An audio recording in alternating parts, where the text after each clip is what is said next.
그리고 더 웃긴 게 뭔지 알아요? 아, 학생 예전에는 되게 잘생겼었네요. 그럼 지금은 아니라는 거죠. 그러니까 유즈드 투로 말하니까 제가 이렇게 기분이 별로. 네. 그 옛날 사진을 막 이렇게 하나씩 이렇게 보면서 이제 와이프랑 얘기를 했는데 그 와이프가 이제 살 빼자 이러면서 와이프는 지금 다이어트를 몇 달째 하고 있거든요. 살을 정말 많이 뺐어요. 지금 43kg가 막 그래요. 몸무게가. 그래갖고 왜요? 아, 예원이도 그 정도 돼서? 73이면 나랑 비슷한데. 야, 아무리 딱 보더라도 예원이랑 나랑 몸무게가 비슷해 보이진 않잖아. 내가 73, 74 이 정도 나가는데 지금. 그 이제 그 사진 보신 분은 이제 뭐 사진을 봐서 알겠지만 그게 그때가 한 50, 한 3, 4kg 막 그랬거든요. 제가 몸무게가. 그때는 막 너무 말랐어갖고 지금은 이제 네. 아무튼 뭐 그렇고 와이프는 막 내가 와이프한테 뭐라 했냐면은 아이 참 이거 여론 조사 왜 이렇게 전화가 했지 진짜 죄송해요. 그래서 저기 뭐야 그 와이프가 살을 너무 많이 빼갖고 내가 뭐라고 했냐면은 내가 늑 걸로 멱살 잡을 수 있을 것 같다고 얘기했어요. 이 갈비뼈 있잖아. 갈비뼈로 내가 멱살 잡을 수 있을 것 같다고. 그 정도로 살을 너무 많이 빼갖고. 아무튼 네, 쓸데없는 소리 좀 빼왔습니다. 자 보겠습니다. 지난번에 했었던 잠깐만요. 내 교재가 어디가 있냐? 7번 지문이었네요.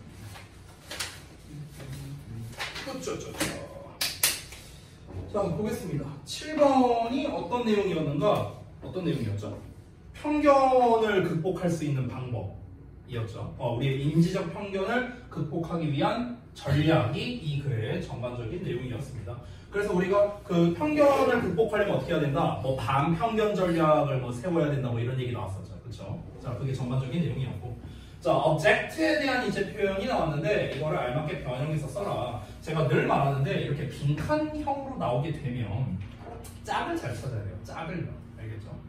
일단 여기 and 나왔잖아. 그렇죠? 여기도 and 나와. 짝을 잘 찾으면 우리가 일단 가능하고요. 그 다음에 또 하나 단서를 찾아야 되는데 앞에 더가 나와 있죠. 그렇죠?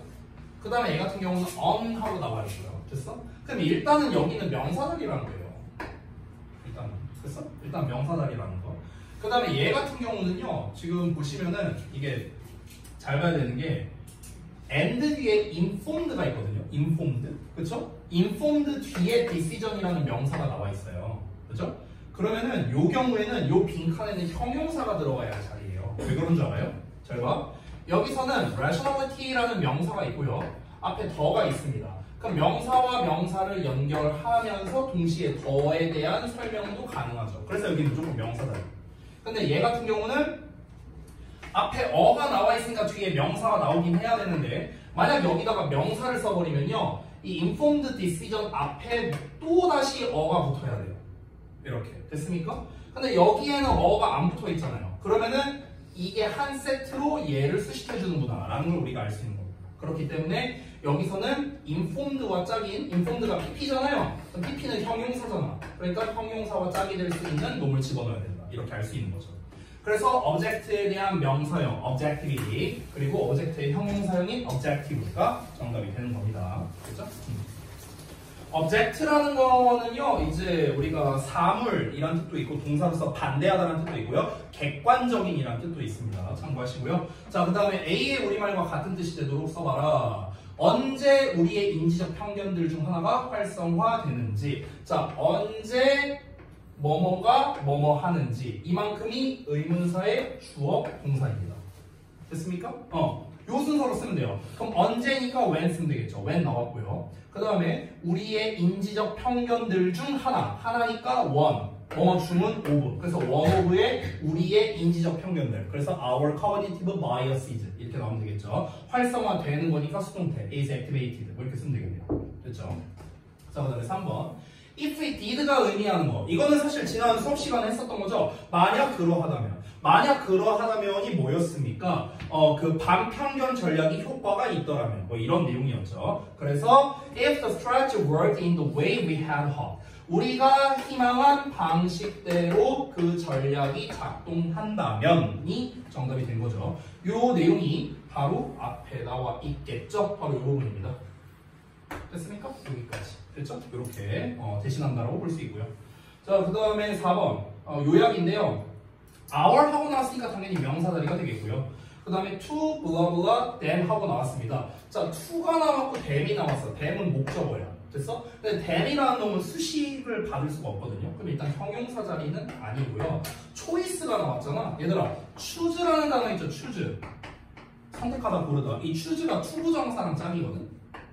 투부정사를 목적으로 봤거든. 그럼 우리 전에 콜로케이션 개념 한번 배운 적 있죠? choose를 명사형인 choice로 바꾸면 투부정사가 choice를 꾸며줍니다. 됐습니까? 그래서 여기는 to의 동사원형 자리가 된다라는 걸 알 수 있어요. 투부정사는 또 뒤에 목적어를 받을 수 있으니까 then이 나와도 문제가 될 게 없겠죠. 그러면 여기는 동사원형 자리, 여기는 명사 자리 이렇게 파악할 수 있습니다. We should be aware of. 우리는 뭔가를 알고 있어야 되는데요. harmful effects, 해로운 영향력을요. 어떤 해로운 영향인가? 우리의 명사가 우리의 판단에 끼치는 부정적인 영향 이렇게 되는 거겠죠. 그럼 우리의 당연히 편견이겠죠. 편견. 그래서 bias가 되는 거고요. 자, 여기서 bias로 쓰면 안 됩니다. 복수형으로 써야 돼요. 왜냐면 동사가 have로 나왔잖아. 그렇죠? 만약에 bias라면 has로 나오겠죠. 그렇죠? 이거 동사 보고 잘 쓰시고. 그 다음에 그것들, 여기서 말하는 그것들은 당연히 이제 그 편견이겠죠. 편견. 그 편견을 뭐 하기 위한 선택, 이성적 선택을 해야 된다라는 거니까 여기서는 극복한다라는 overcome이 정답이 되겠죠. 자, 그 다음 넘어가서 두 번째 거 보겠습니다. 자, 이번에는 8번 지문이었는데 8번 지문이 어떤 내용이었는가 잠깐 한번 볼까요? 8번 내용 같은 경우는요, 이제 비언어적인 요소의 중요성에 대해서 얘기한 글이었습니다. 그러니까 비언어적 요소가 우리 옛날 조상 때부터 이제 내려온 그런 요소로서 이제 얘가 우리의 의사소통에서 차지하는 비중이 굉장히 높은데 근데 이걸 제대로 활용을 못하고 있다. 이게 문제다. 이런 식으로 글을 서술한 거죠. 자, 그래서 하나씩 보자면 AC를 어법에 맞는 형태로 써봐라 라고 나왔습니다. 콤마하고 여기가 끊겼거든요. 근데 뒤를 보시면 목적어가 안 나와 있습니다. 그래서 PP형이 developed 써주면 되겠습니다. 주어가 되시거든요. 자, 그 다음에 B번 어디냐? 여기 battle하고 나왔네. with 분사 구문이죠? 얘가 목적어 ing 또는 PP를 써야 되는데 이러한 counter force니까 counter는 뭔가 반대하는 거고 force는 힘이잖아요. 그래서 서로 상충되는 힘이었습니다. 상충되는 힘. 자, 상충되는 힘이라는 건 뭐였습니까? 내가 겉으로는 사람은 이제 드러내고 싶어. 나는 말하고 싶어 하는 본성이 있어. 내 감정을 드러내고 싶어 하는 본성이 있는데 근데 사회적 상황에 따라서 숨기고자 하는 본성도 있다. 라고 했습니다. 그 둘 간의 상충되는 힘이 내면에서 서로 싸우는 거죠. 싸움 당하는 게 아니라 싸우는 거. 하는 거기 때문에 battling, ing로 써야겠고요. 그 다음에 C를 보면은요, also가 나와 있거든? 그 다음에 앞에 while이라는 접속사가 나왔습니다. 그리고 지금 주어가 없죠? 그럼 여기는 무슨 자리냐? 이제 분사구문 자리예요, 분사구문 자리. 자, 분사구문 자리이기 때문에 우리가 기본적으로는 여기서 ing형이나 pp형을 써야 되는데, 여러분 잘 알다시피 think라는 단어가 think of나 think about을 많이 쓰잖아. 그렇죠? 뭐뭐에 대해서 생각하는 거죠. 생각되는 게 아니고 뭐뭐에 대해서 생각을 하는 겁니다. 하는 거니까 능동형 ing. 그래서 thinking ing라는 형태로 쓰면 되겠고요. 자, 그 다음에 넘어가서 these counterforces가 의미하는 바를 우리말로 써라. 방금 전에 제가 말했던 두 가지죠. 뭡니까? 감정을 전달하고자 하는 욕망과 적절한 사회적 기능을 위해 그것을 감추고자 하는 욕망. 이렇게 됐습니까? 드러내고자 하는 거, 숨기고자 하는 거. 두 가지가 포인트가 되겠고요. 자, 필자의 주장 한번 보겠습니다. We need to learn some basic keys. 우리는 몇 가지 기본적인 핵심을 배워야 한답니다. 블라블라를 위해서요. People's non-verbal cues. 사람들의 비언어적인 신호에 집중하기 위해서니까 paying attention to가 됩니다. 전치사가 나왔기 때문에 동명사 ing형을 써준 거예요. 자, 다음 구문독해 파트 보겠습니다. 자, 구문독해에서는 이제 중요한 몇 가지만 잡도록 하겠습니다. 지난 시간에 알려드렸던 거 위주로 할게요. 자, we know라는 주어 동사가 나왔는데 또 we can't라고 주어 동사가 또 나왔습니다. 뭐라고 했죠? 대시 생략되어 있는 형태다. 그래서 얘가 뭐뭐 하는 걸 얘가 뭐뭐 한다. 됐죠? 이렇게 해석이 되고요. 두 번째로는 impact라는 명사가 나왔는데 우리가 애초에 영향이라는 표현 자체가 have 동사와 잘 어울립니다. 영향을 끼친다. 그래서 끼치다예요. 끼치다. 알겠죠? 애초에 잘 어울리고요. 자, 이어서 명사가 나왔는데 갑자기 주어 동사 나왔다. 뭐라고? 이 주어 동사가 명사를 수식하는 것이다. 이런 얘기도 했었죠. 자, 이 두 가지가 가장 중요한 포인트였다. 이렇게 정리할 수 있고요. 이어서 두 번째.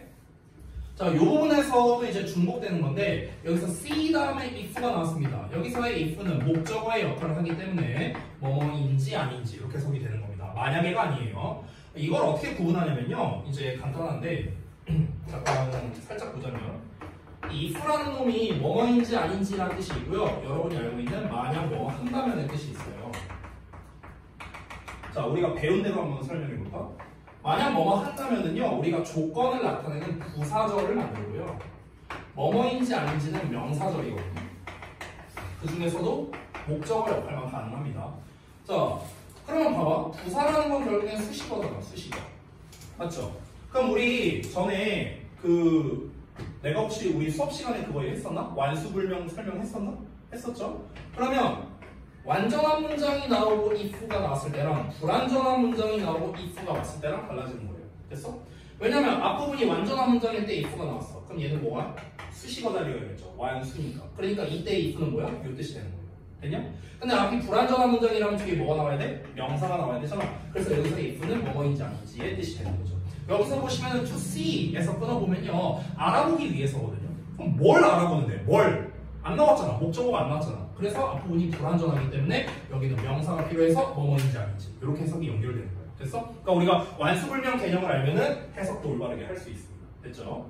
자, 그래서 to see if하고 나왔던 부분, 이 부분과 아까 전에 설명했던 명사 다음에 주어 동사 나와서 수식한다라는 것도 나왔습니다. 자, 그 다음에 세 번째 볼게요. 왓절이 이제 주어로 나왔는데 왓절은 언제나 단수 취급하죠? 그래서 is라는 형태가 왔다는 점. 그리고 뒤에 means에 대한 목적어가 없기 때문에 불완전한 문장이라 what을 썼다. 그리고 두 번째, 여기서는 대절로 보어를 썼는데 대절이면 뒤에 완전한 형태가 나와야 돼서 주어, 동사, 목적어라는 형태가 나와 있는 거 확인 가능하고요. 여기 명사 뒤에 주어, 동사 나온 거 또 나왔습니다. 됐습니까? 이게 중요한 구문 패턴이었다. 이 정도로 정리하고 넘어가겠습니다. 자, 우리 어디 할 차례입니까?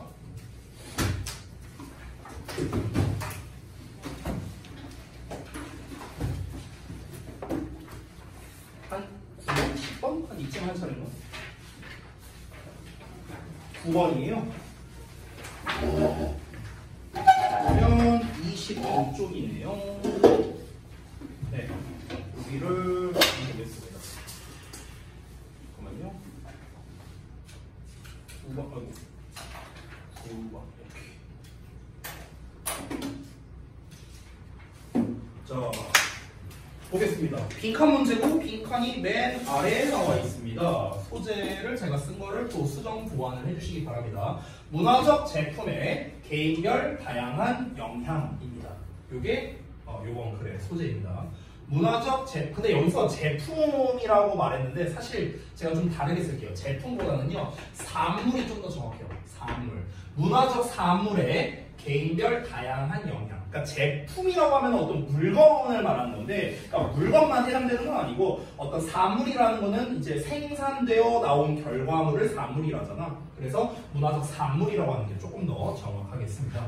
자, 문화적 산물의 개인별 다양한 영향이라고 나왔는데 여러분이 이제 문제 글을 읽어보면서 문제를 풀어봤을 테니까 요 글은요 미리 좀 설명을 하겠습니다. 이게 뭐냐면요, 쉽게 말하면 이겁니다. 자, 어떤 이제 문화적 산물이 나왔어. 문화적 산물이라 하면 종류가 굉장히 다양한데 대표적으로 여기 이 글에서 말하는 게 TV 프로그램입니다. TV 프로그램. 자, 그럼 어떤 TV 프로그램이 딱 나왔어. 만들어져서 나왔어. 예능 프로가 됐든 뭐가 됐든. 이게 바로 뭐야? 문화적 산물이야. 그런데 이거를요, 받아들이는 사람이 다 다르다는 겁니다. 됐어요? 그러니까 무슨 말이냐면요, 이 사람은 이거를 재밌다, 유쾌하다라고 여기는 반면에 이 사람은 아, 이거 좀 불편하네, 이렇게 여기는 사람이 있을 수도 있다는 거예요. 이게 문화마다 다르다라는 거죠. 됐습니까? 근데 사실 당연한 거 아닙니까? 똑같은 내용이어도 누군가는 재밌다 하고 볼 수도 있고 누군가는 재미없다 하고 볼 수도 있는 거잖아. 내가 똑같은 수업을 해도 누구는 도움이 된다라고 느낄 수도 있지만 누구는 아, 쓰레기 같다 이렇게 느낄 수도 있는 거고요. 이거는 저마다 다를 수가 있는 거죠. 그래서 그 개인별 다양한 영향에 대해서 다루는 그런 글입니다. 자, 한번 볼게요. Sociologists have proven that 하고 나왔습니다. 이런 패턴으로 나오는 경우는요, 언제나 대절이 중요합니다. 여기 앞내용은 중요하지 않아요. 사회학자들이 증명해왔대. 뭘 증명했는데 그게 중요할 거 아니야. 대절을 볼게요. 자, 대절이 엄청 이제 길게 나왔는데 일단 여기만 표시하겠습니다. 저는요, 어디까지인지 아직 모르겠고요. 사람들이 bring, 가져온데 그들 그들 자신의 관점과 가치관을 가져온답니다. 어디에다가? To the culture, 문화에다가요. 자, 우리 아까 배웠던 거 또 나왔다 얘들아. 명사 나왔는데 주어 동사 나왔어. 엄청 많이 나오지? 거의 몇 시간 나온 것 같지 않니? 됐어? 그들이 직면하는 문화로 그들 자신의 관점과 가치관을 가져온다는 걸 입증했답니다. 하고 여기 딴 표시 나왔으니까 여기까지 볼게요. 자, 그것이 뭐냐면요.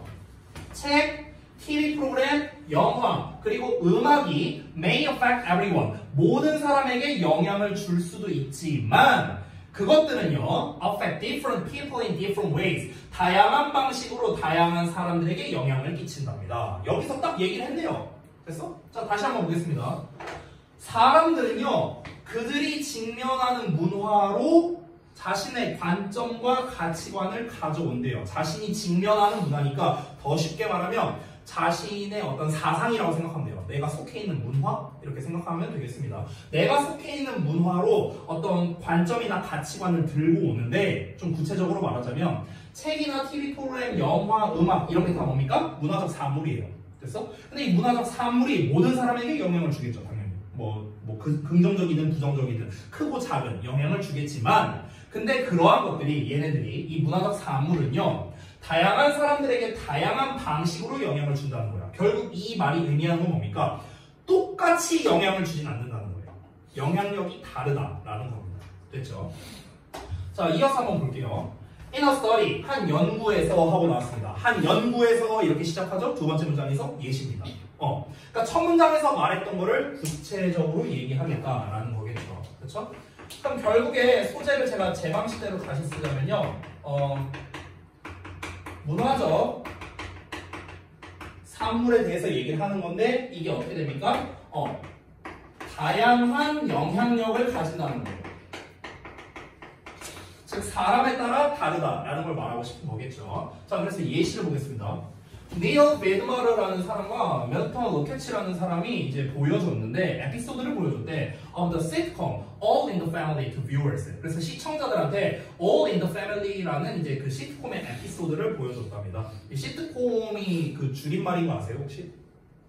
그냥 이건 전혀 중요하지 않은데 시트와 콤이 합쳐진 거거든요. Situation Comedy. 됐어?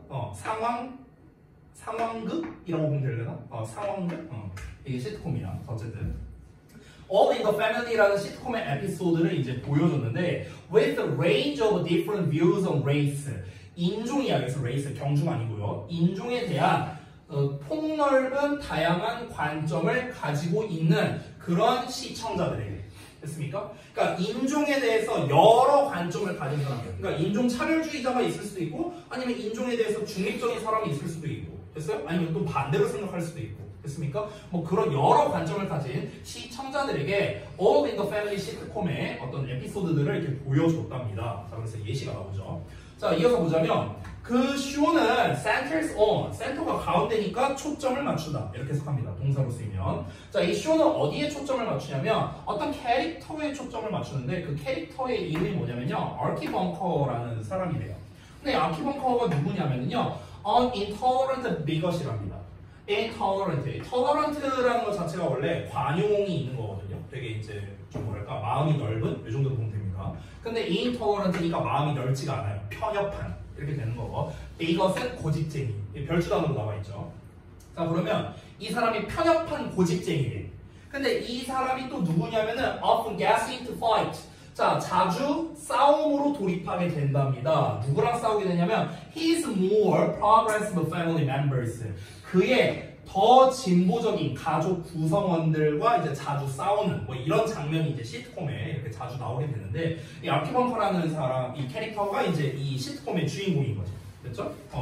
자, 이어서 한번 볼게요. 자, 그래서 미드마루와 로케치가 대처리아를 알게 됐는데 대처리아를 보면은요 시청자들이 어떤 시청자가 Who didn't share 아키 벙커's views? 그러니까 아키 벙커의 그 관점을 공유하지 않는 시청자랍니다. 관점을 공유하지 않는다는 건 아키 벙커랑 생각이 다른 사람이겠죠. 그렇죠? 그래서 잠깐만 예시를 좀 볼게요. 자, 예시는 어떤 이제 시트콤의 이제 그 등장인물, 등장인물이 아니죠. 시트콤과 더불어서 이제 그 시청자들의 이제 관점을 보려는 거죠. 시트콤. 시청자들의 이제 관점을 이제 한번 조사를 해보는 거죠. 그래서 이거를요, 제가 편의상 두 개로 나누겠습니다. A와 B로 나눌게요. A는 어떤 사람들이냐면요, 아큐벙커랑 줄여서 A.B라고 할게요. 아큐벙커. 이 아큐벙커와 그 관점을 공유하는 사람이라고 했으니까 사상이 동일한 사람. 됐어? 이렇게 정리하면 되겠죠. 이 사람과 관점을 공유하는 사람들이란 공유하지 않는 사람이네. 미안. 사상이 동일하지 않는 경우. 소리. 이걸 A로 잡을게요. 그러니까 요 시청자들을 A로 잡은 겁니다. 됐습니까? 자, 이 시청자들은요, thought, 생각했는데 그 쇼가 was very funny, 되게 재밌다. 이렇게 생각을 했답니다. 이 사람들의 결과는 뭐다? 그 시트콤이 재밌다. 끝. 끝이에요, 끝. 그냥 그 상황이 되게 재밌네. 이렇게 나오는 거. 이렇게 생각을 했대요. And the way it made fun of Archie's absurd racism 이라고 나와 있죠. 그래서 그 Archie의 어처구니 없는 인종차별주의를 make fun of 하면은 비웃는 거거든. 그래서 그런 비웃는 방식에 있어서 되게 이 쇼가 재밌구나. 그냥 이 정도로 여겼다는 거고요. In fact, 사실은요, 이것이 바로 그 제작자들의 의도였답니다. 됐어? 그러니까 제작자들의 이제 의도가 뭐였냐면은 그냥 이거를 보는 시청자들이 그 아키라는 이제 웃긴 캐릭터가 나와서 그래서 얘가 막 이렇게 이제 막 이런 막 인종차별주의를 막 비웃는 그런 방식을 막 보여주는 거야. 그런 걸 보여주면서 그러면서 이제 사람들이 이제 되게 재미를 느끼고 뭐 이런 거죠. 뭐 예를 들면 이제 나도 뭐 이 시트콤을 안 봐서 모르겠는데 뭐 예를 들어 얘가 나와갖고 이 깜둥이 새끼야 막 이러면서 뭐 이런 식으로 하는 거야. 그래서 뭐 그런 거를 이제 뭐 비웃는 거겠죠. 그렇죠? 뭐 이런 식으로 이제 나온가 봐요. 나도 뭐 내용은 모르겠어요. 그러니까 그냥 그런 걸 보면서 재밌다 하면서 보는 건데 근데 on the other hand, though. 자, 그러나 반면에 viewers who were themselves vagueless라고 나와 있죠. 그 자체로 그 고집쟁이인 시청자들이랍니다. 고집쟁이라고 말했으니까 결국에는 아키벙커랑 사상이 동일한 사람들이라고 보면 되겠네요. 그렇죠? 사상이 동일한 사람들. 그럼 이 사람들은 뭐라고 생각했냐면 아키벙커가 was the hero of the show. 그 쇼의 영웅이라고 생각을 했대요. 그 쇼의 영웅. 그리고 that the producers, 그 제작자들이 meant, 의도했다고요. 뭐를? To make fun of his foolish family. 그의 어리석은 가족들을 비웃는 거를 의도했구나. 이렇게 생각을 했다는 겁니다. 여기서 하나 말하자면요. mean이라는 단어가 나왔는데 뒤에 투부정사 나왔죠. 이거 좀 설명할게요. 원래 우리가 알고 있는 mean은 의미하다의 뜻인데 mean에 투동사 원형이 나올 때와 mean에 ing가 나올 때 뜻이 다릅니다. 그러니까 ing가 나올 때가 여러분이 알고 있는 뭐를 의미하다의 뜻이 되고요. 투부정사가 나오면 의도하다라는 뜻이 됩니다. intend to랑 똑같은 뜻이 됩니다. 자, 그러면 이 사람들은 결국에는 그러니까 아키벙커와 사상이 동일한 사람들은 이제 뭐라고 느꼈다? 뭔가 이 사람을 되게 좋은 캐릭터, 그러니까 자기네랑 사상이 똑같으니까 이 사람을 영웅으로 여겼답니다.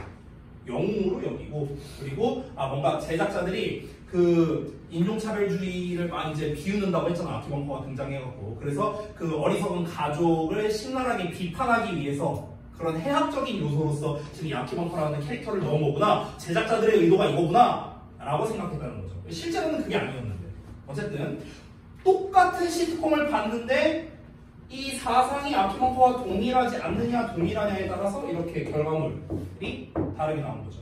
그죠? 자, 그럼 결국에는 이게 보여주는 게 뭐겠습니까? This demonstrates. 이것이 보여줍니다. Why? 이유를 보여주는데 It's a mistake to assume that 하고 나왔습니다. 여기 잘 보셔야 돼요. 이게 빈칸 문제의 맹점이에요. 잘 보세요. 실수래요. 실수래. 실수라는 거는 뭔가 안 좋은 거잖아. 봐봐. 대절이 이렇게 나왔거든.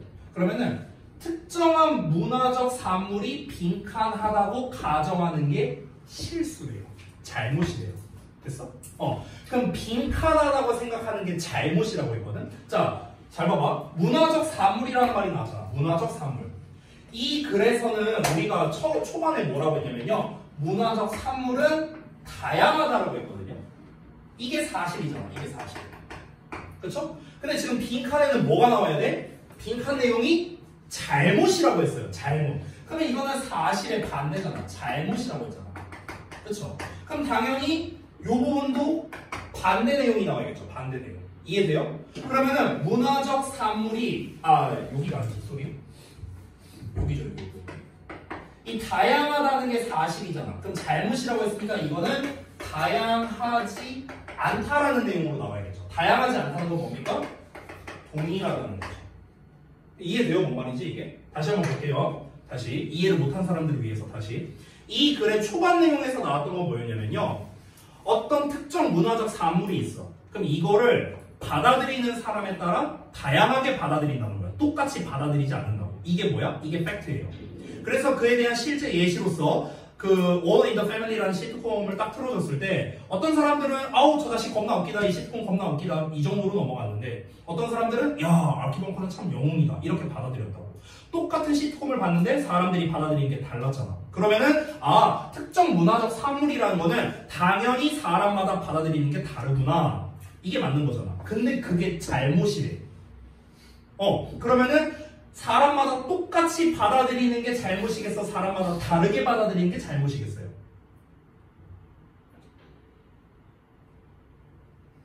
이해가 안 되나? 내가 너무 어렵게 설명했나? 다시 설명할게요. 제가 하는 말이 잘 이해가 안 되나 보네요. 죄송해요. 다시 설명할게요. 자, 글의 주제가 뭐라고요? 문화적 산물에 대해 그 받아들이는 사람들은 모두 똑같이야 다르게야 받아들인다. 똑같이 받아들여? 다르게 받아들여? 다르게 받아들인다고. 됐어? 이거라고 이거. 자, 이거를 이렇게 써볼게. 특정 문화적 산물에 대해 받아들이는 사람들이 빈칸하다는 것은 잘못된 것이다. 이거라고 지금 마지막 문장이. 됐어? 그러면 여기 빈칸에다가 예를 들어서 다르게 받아들인다는 것이 잘못된 것이다. 이렇게 쓴다고 쳐볼게요. 예를 들어서 이렇게 썼어. 그럼 이거 맞아요? 틀려요? 틀리잖아. 아니 잘못된 게 아니잖아. 이게 맞는 거잖아. 그럼 오히려 다르게 받아들인다가 아니라 똑같이 받아들인다 하는 게 잘못된 거 아니에요? 그럼 빈칸에 뭐가 들어가야 돼? 똑같이 받아들인다. 이게 들어가야 된다고. 됐어? 그러니까 내가 말하고자 했던 건 뭐냐면요. 지금 빈칸은 언제나 주제 관련된 게 나온다고 했잖아. 이 글의 주제는 뭐라고요? 문화적 사물은 다양한 영향력을 끼친다. 다양하게 받아들인다. 이게 주제라고. 그럼 우리가 그것만 생각하고 있다가 빈칸에는 다양한 영향력을 끼치는구나. 이걸 답으로 고르는 순간 틀리다고. 왜냐면 미스테이크가 있으니까. 잘못이라고 나왔으니까. 그럼 미스테이크가 나왔으니까 여기도 마이너스가 나와야만 플러스가 될 거 아닙니까? 이해돼요? 이 얘기하려고 한 거야. 이 얘기하려고. 됐어? 그럼 오히려 다양한 영향력이 아니라 똑같은 영향력을 끼친다고 생각하는 건 잘못된 것이다. 이렇게 나와야 정답이겠죠. 이해됩니까? 그러면 똑같은 영향력을 끼친다라는 거 정답 4번밖에 없잖아요. 그렇죠? 그래서 will have the same effect on everyone. 모든 사람에게 똑같이 영향을 끼칠 것이다. 사실은 근데 이 내용만 본다면은 이거는 이 글에 반대되는 내용이죠. 맞죠? 근데 왜 반대되는 내용이 정답이다? 미스테이크가 있기 때문에. 이중부정한 거야. 이중부정. 됐어요? 자, 그래서 정답 4번 나온 거고요. 자, 이어서 한번 보겠습니다. 요약 부분 한번 같이 볼게요. 사람들은요, 자신의 관점과 가치관에 따라 동일한 문화적 콘텐츠를요, 각자 다른 방식으로 이해하고 해석한다고 해요. 예를 들자면 한 연구에서 시청자들이 All in the Family라는 시트콤을 보고 나서 자신들의 인종에 대한 개인적인 또는 개별적인 가치관에 따라 시트콤의 제작 의도를 다르게 해석하는 걸 보여준 거죠. 그렇죠? 제작 의도가 달랐잖아요. 그냥 웃기려고 그냥 얘가 제작한 거구나. 이 아키벙커라는 사람을 영웅으로 만들기 위해서 제작한 거구나. 이 제작 의도를 서로 다르게 해석을 했다라는 게 나온 거죠. 됐죠? 자, 그래서 이제 요약 부분, 여러분 틀린 부분 수정 보완하시면 되겠고요. 자, 여기 선지문서 해석 제가 써놓은 거 있으니까 여러분 혹시 해석에서 틀린 거 있다면 수정해 주시면 되겠습니다. 없으시면 넘어갈게요. 자, 쭉 넘어가서 10번 보겠습니다. 자, 10번이 뭐에 대한 내용일까? 가용성 휴리스트군요. 여기서는 제가 팁으로 알려주고 싶은 게 있어요. 여기 좀 지울게요.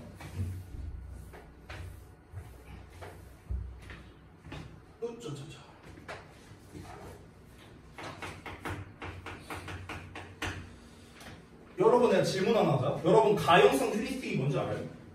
모르잖아. 나도 몰라요. 그러니까 이런 것들을 제가 뭐라고 표현하냐면요. 일명 전문 용어라고 해요. 내가 여기다 써놨거든요. 심지어 선생님 팁해갖고 써놨죠. 이 내용 설명하려는 거야. 그러니까 좀 더 자세하게 쓰자면요. 추상적이거나 비유적인 용어가 나와.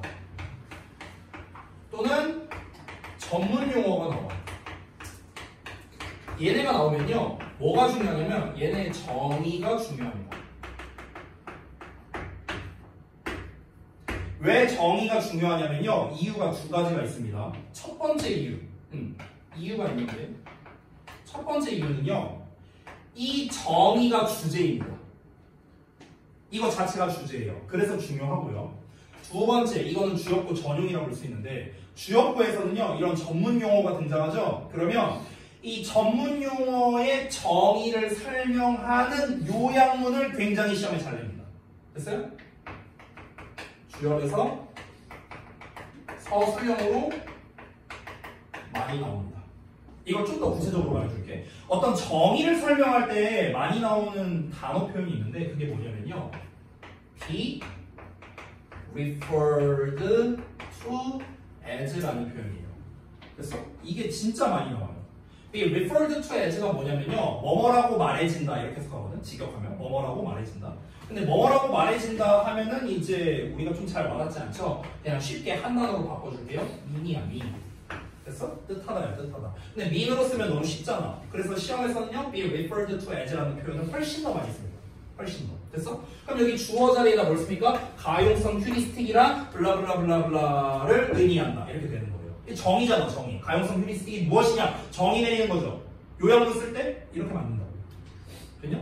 실제로 예전에도 작년에도 나왔고 재작년에도 나왔는데 그 주역부에서 한 번은 그 반음 효과에 대한 게 나왔었거든요. 반음 효과. 반음 효과가 뭔지 알아요? 잘 몰라? 모르잖아. 그치? 뭡니까? 전문 용어예요. 그래서 반음 효과랑 블라블라블라블라 한 것을 어떤 현상을 일컫는다. 이러면서 나왔었거든요. 그럼 현상이란 표현도 나와야 되니까 phenomenon 이런 표현도 나오겠죠. 그래서 반음 effect is referred to as the phenomenon that 하면서 이렇게 나오는 거예요. 반음 효과란 대절 이하하는 현상을 일컫는다. 이러면서 나오는 거예요. 됐어? 이렇게 정의를 나온다고. 그 전년도에는 자이가르닉 효과라는 거에 대해서 나왔었어요. 그럼 자이가르닉 효과란 이러이러한 현상을 말한다. 이러면서 나온다고. 됐습니까? 그러면 지금은 가용성 휴리스틱이라고 나왔으니까 가용성 휴리스틱이란 이러이러한 것을 말한다. 이러면서 정의를 내리는 식으로 나온다는 거예요. 그럼 우리가 이제 3월 말에 니네가 또 내신 대비 할 거 아니냐? 그럼 외부지문 나오겠죠. 모의고사가 됐든 뭐가 됐든. 그럼 외부지문 나왔을 때 어떤 전문 용어라든가 좀 추상적이거나 비유적인 용어로서 시작을 한다고 쳐볼게. 그러면은 이제 너네는 뭘 생각해야 돼? 아, 이거 요약형 서술형으로 낼 수 있겠다. 이거의 정의를 말하는 걸로 내겠다. 그럼 이제 어떻게 해봐야 될까? 자, 여기까지 파악을 했어. 그럼 이제 니네가 뭘 해야 돼? 직접 일단 써봐야 돼. 요약을. 한글로. 선생님이 안 시켜도 해야 돼. 왜? 시험 나올 가능성이 높으니까. 한번 써봐, 한글로. 한글로 써보고 니네가 영작을 해봐. 그럼 영작한 게 맞는지 틀린지 알 수가 없잖아. 니네가 한 게. 그쵸? 그럼 그걸 어떻게 검토하냐? 팝하고 돌려봐. 괜찮아. 나 진짜 돌려도 돼. 나도 많이 써요. 팝하고. 귀찮을 때, 영작하기 귀찮을 때. 그리고 어법적으로 맞냐 틀리냐 보면요. 요즘에 팝하고 일 잘하더라. 어법적으로 웬만하면 맞아요. 다. 대부분 맞습니다. 그래서 그걸 돌려봐. 그러고 난 다음에 이제 최종적으로 선생님한테 이제 검사 받는 거야. 선생님, 제가 요약문 이렇게 만들었는데 이거 이렇게 하는 거 맞아요? 그럼 선생님 뭔가 피드백을 줄 거 아니냐. 그렇죠? 이런 식으로 공부하는 거예요. 알겠냐? 자, 한번 가볼게요. 가용성 휴리스틱이 뭔지 알아야겠지. 가봅시다. 자, 여기서 the availability heuristic이라고 나와있죠? 이게 가용성 휴리스틱입니다. 여기 refer to 보여요?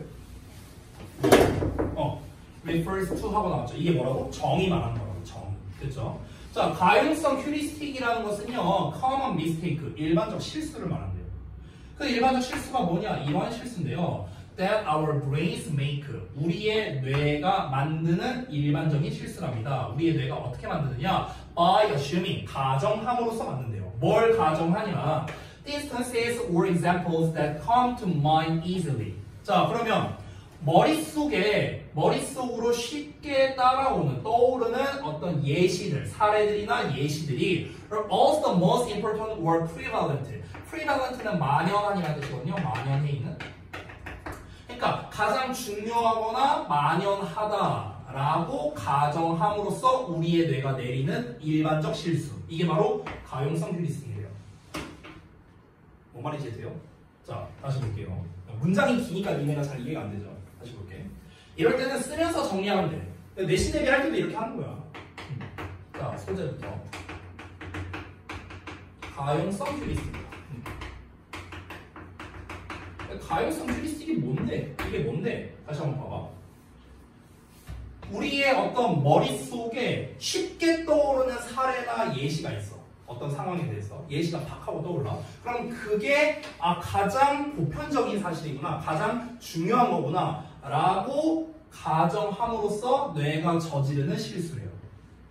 됐어? 자, 그러니까 이게 무슨 말이냐? 아래에 이제 제가 설명을 써놨는데요. 여기 이렇게 써놨습니다. 우리가 빠르게 떠오르는 정보나 사례가 있을 거 아닙니까? 그럼 이게 보편적이라고 여기는 오류라는 거예요. 됐어? 그러니까 예를 들면 이런 거죠. 제가 예전에 가용성 휴리스틱 뭐라고 설명하면 좋을까? 이 가용성 휴리스틱이 일종의 편견 같은 거라고도 할 수 있거든요. 근데 잠깐만, 뭘로 예시를 들어야 쉬울래나? 이런 겁니다. 예를 들어볼게. 예전에, 그러니까 우리 와이프가 과학 강사거든요. 근데 이제 우리 와이프가 예전에 한참 돼서 한 10년 전쯤이었는데 그 학생들한테 중3 때 애들한테 그 이제 수업을 하는데 애들이 제일 어려워하는 파트가 전기 파트래요. 중3 때. 그래서 이 전기 파트, 이제 전류랑 전압이랑 이런 거를 설명하는데 애들이 잘 이해를 못한대. 그래서 보통 과학 선생님들이 제일 많이 쓰는 설명이, 비유하는 게 무슨 그 뭐 수도관, 뭐 물의 흐름 이런 걸로 설명을 많이 한대요. 전류와 전압이랑 이런 거를요. 근데 내가 이제 그때 와이프한테 뭐라고 했냐면 이렇게 했어요. 혹시 그 반에 남자애들만 있어? 이렇게 물어봤어. 남자애들만 있어. 아, 잘 됐네. 내가 예시 들어줄 테니까 이걸로 설명해봐. 그럼 먹힐 거야. 이렇게 했어. 그래서 내가 뭐라고 했냐면 자, 여기 포탑이 있어. 이게 저항이야. 롤로 설명해봐. 롤로. 여기 포탑이 있어. 저항이야. 여기 막 미니언이 나와. 이게 전류야. 여기 업체기가 있지. 여기 업체기에서 미니언을 만들지. 이게 전압이야. 내가 이렇게 설명을 했거든요. 전압이 이제 세면은 이제 미니언이 많이 나와. 저항이 막 포탑이 여러 개 있으면 미니언이 못 들어와. 그래서 저항이다. 막 이러면서 내가 설명을 하고 한 적이 있어요. 그래서 와이프가 이제 애들이 이제 잘 이해했대요. 그때 내가 이 알려준 비유를 가지고. 근데 이제 이 똑같은 설명을 이제 와이프가 몇 번 써먹었나 봐. 몇 번 써먹었는데 안 먹힌 곳이 있었어. 뭐였냐? 롤을 모르는 애들은. 이 게임을 안 해본 애들은 알 수가 없잖아요. 그렇잖아. 심지어 내가 그때도 이제 와이프가 이제 설명했던 게 다 남자애들이어서 이제 그렇게 설명을 했는데, 남자애들이면 당연히 이제 롤을 하지 않을까라는 이제 그런 편견에서 이제 시작을 이제 한 거예요. 자, 그러면 결국에 여기서 말한 건 뭐냐면은, 잘 봐봐.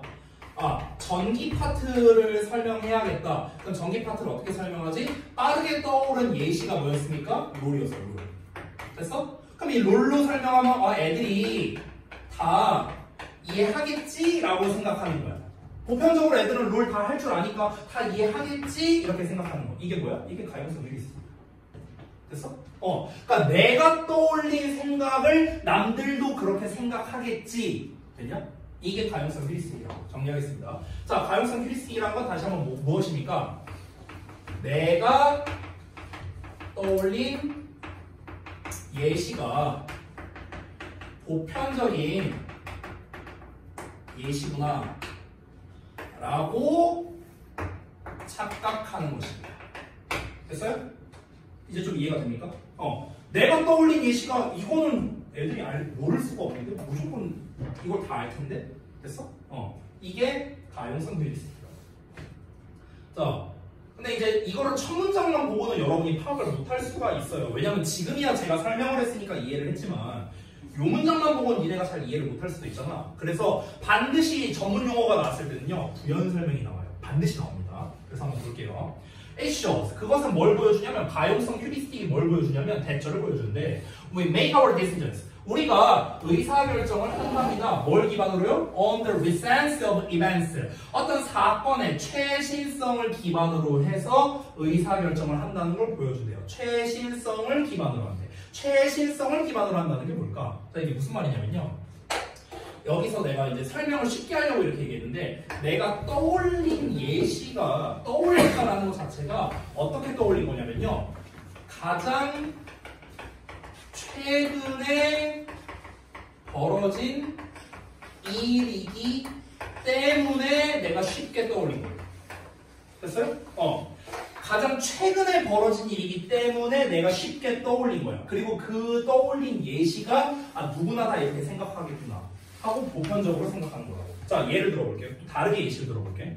자, 내가 만약에 우리가 지금 우리 7명이서 뒷담화 깐다고 쳐볼게. 어떤 학생을 뒷담화 까. 자, 여기서 이제 서정이 얘기를 딱 하는 거야. 예를 들어 아까 저기 최서정이 있었잖아. 자, 우리 한 5분 동안 최서정 얘기 좀 해보자. 이렇게 하는 거야. 그러면서 이제 내가 먼저 얘기하는 거야. 서정이가 요새 별로야. 막 이러면서 내가 막 뭐 얘기를 했어. 그럼 그 별로라고 한 거에 대한 근거가 뭐냐? 얘가 어제 나한테 초콜릿 사다 주기로 했는데 얘가 나한테 초콜릿 안 사다 줬어. 그래서 별로야. 내가 이렇게 말했어. 그럼 내가 이 말한 이 예시 자체가 너네들도 그렇게 생각하지? 이걸 전제로 얘기한 거라고. 됐어요? 근데 평상시엔 안 그랬어. 예를 들어서 나랑 한 1년을 알고 지내는데 서정이가 한 11개월까지는 첫날부터 11개월까지는 항상 잘했어. 근데 어제 한 번 잘못했어. 11개월 한참 잘하다가 어제 한 번 나한테 잘못했어. 그래서 내가 얘는 잘못된 녀석이야. 이렇게 평가를 내려버린 거. 이 평가를 내린 상태로 이거를 그래 딴 애들도 이렇게 생각하겠지? 얘가 잘못했다고 생각하겠지? 이렇게 생각해서 이제 주변 사람들한테 얘기하는 거죠. 최서정 별로야. 이렇게 얘기하는 거예요. 그리고 내 의견에 동의하겠지? 라고 생각하는 거. 이렇게 착각하는 거. 이게 뭐라고? 이게 가용성 휴리스틱이라고. 그래서 여기서 말하고 있잖아. 사건의 최신성을 기반으로 판단을 한다고요. 됐습니까? 자, 그 예시가 나오는데 한번 볼게요. We often misjudge it. 우리는 종종 잘못 판단하는데 the frequency and magnitude of the events. 그 사건의 빈도와 규모를요 잘못 판단한답니다. 어떤 사건의 빈도와 규모냐면요. That have happened recently. 최근에 발생한 사건들의 빈도와 규모를 종종 잘못 판단하는데 뭐 때문에 그러냐면 우리 기억의 한계 때문에 그런 거죠. 그렇죠? 우리가 풀 버전으로 기억을 할 수가 없으니까 이 어떤 사람에 대해서 평가를 할 때 풀 버전으로 기억을 못 하니까 그러니까 가장 최근에 일어났던 것을 가장 중요하다고 생각하는 경향이 있다는 거야. 됐어? 자, 하버드 대학의 어떤 이제 그 교수가 있는데요. 맥스 베이저맨이라는 사람의 말에 따르면 관리자들은요. Conducting performance appraisals 여기 나와 있죠. 그래서 직무 수행 평가를 수행하는 관리자들이 있답니다. 인사 평가하는 거야. 쉽게 말하면. 그러니까 관리자들이 이제 종종 우리 직원들 인사 평가하거든요. 이 사람이 뭐 일을 잘한다, 못한다, 뭐 이런 걸 평가하는 건데 이런 관리자들이 often fall victim to the availability heuristic 이렇게 나와 있죠. 이 가용성 휴리스틱에 종종 희생양으로 전락하게 된대요. 됐어? 그러니까 이게 무슨 말입니까? 방금 전에 내가 말한 거랑 똑같은 거예요. 지난 1년 동안 잘했어. 근데 지난 일주일을 잘못했어, 얘가. 그러면은 이 사람에 대한 인사평가를 해야 되잖아. 그럼 인사평가를 할 때 가장 최근에 벌어졌던 일을 기반으로 이 사람을 평가를 하는 거야. 왜? 기억력에 한계가 있으니까. 됐습니까? 이게 뭐라고? 이게 가용성 휴리스틱이라고. 딱 이 사람에 대해서 팍 하고 바로 떠올랐어. 예를 들어서 내가 관리자야, 너네가 직원들이야. 자, 이제 정승빈 사원을 평가를 할 거야. 자, 정승빈 사원 어땠는가? 최근에 지각 많이 했는데, 이 사람이 일 제대로 못했는데. 근데 지난 1년 동안 일 겁나 잘했거든. 근데 지난 일주일 딱 제일 먼저 떠오른 게 그거야. 얘 지난주에 지각했는데. 이게 먼저 떠오른 거야. 그러면은 얘는 인사평가 좋게 주지 말자. 이렇게 해버린다. 됐어? 그러니까 가장 먼저 떠오른 생각이 가장 중요하구나. 이게 가장 중요하구나. 그 전에 지난 1년 동안 잘해왔던 거는 다 잊어버리고 가장 최근에 못한 것만 그게 팍 하고 떠오르니까 오케이 이게 제일 중요한 거야 라고 인지적 착각을 하는 거죠. 됐습니까? 반대의 경우도 마찬가지겠죠. 예를 들어서 우리 박서연 대리는 어땠는가 한번 평가해볼까? 지난 1년 동안 개판이었어. 근데 지난 일주일 동안 나한테 아부를 겁나 잘했어. 우리 로이 부장님 막 이러면서 나한테 아부 막 하고 막 먹을 거 갖다 주고 막 이랬어. 그러니까 좋은 기억이 딱 남는 거야. 우리 박서연 대리가 어땠지? 그래 박서연 대리가 나한테 막 먹을 것도 사다 주고 이랬구나. 좋은 생각이 팍 먼저 떠올랐어. 그럼 이게 뭐야? 이게 가장 중요하구나 라고 생각을 하고 좋은 평가를 내리는 거. 됐어? 이런 게 다 이제 가용성 휴리스틱으로 인해 생겨나는 문제점들이죠. 자, 이어서 볼까요?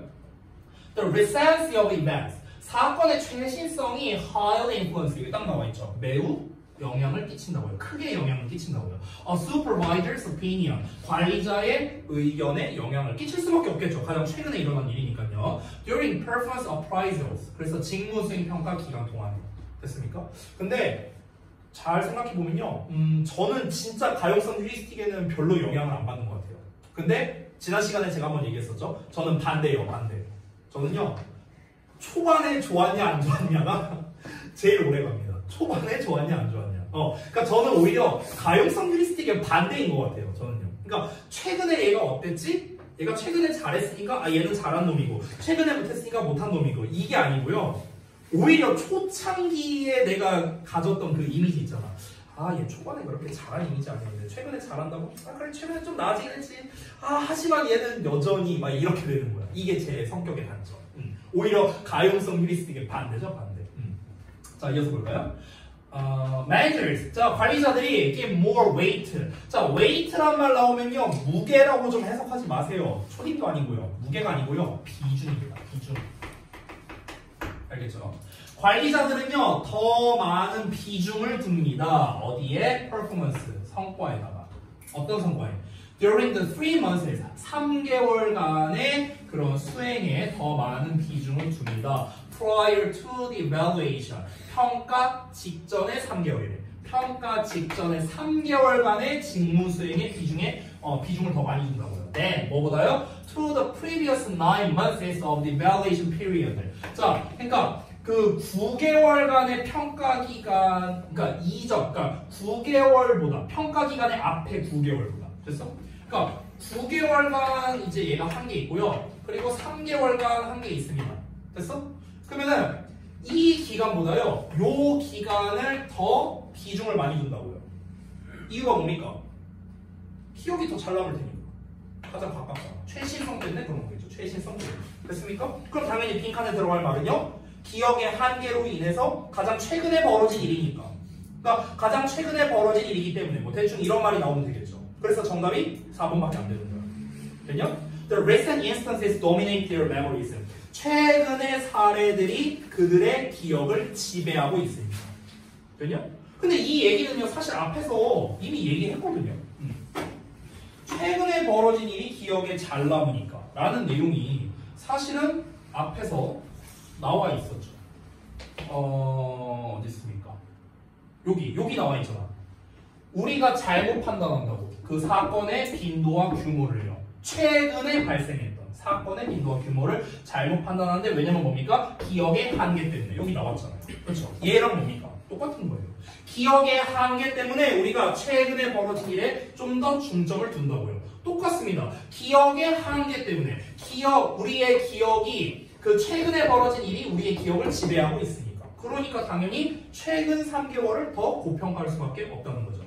가용성 휴리스틱이라는 게 영향을 받는답니다. 뭐에 의해서요? By the ease of recall or retrievability of information of some event. 이렇게 나왔죠? 그래서 어떤 사건에 대한 정보의 recall, 회상 또는 복구 가능성, 회복성, 이게 탄력성으로 해석이 됩니다. 그래서 그런 탄력성의 용이성에 의해서 이렇게 나와 있죠. 그러니까 쉽게 말하면 뭐냐면요. 이게 무슨 말이냐면 가용성 휴리스틱이라는 게 어떻게 영향이 받느냐? 우리가 얼마나 빨리 기억을 떠올려낼 수 있느냐, 이거예요. 쉽게 말하면 얼마나 기억을 빨리 떠올려낼 수 있느냐에 의해 영향을 받는다. 이렇게 정리할 수 있습니다.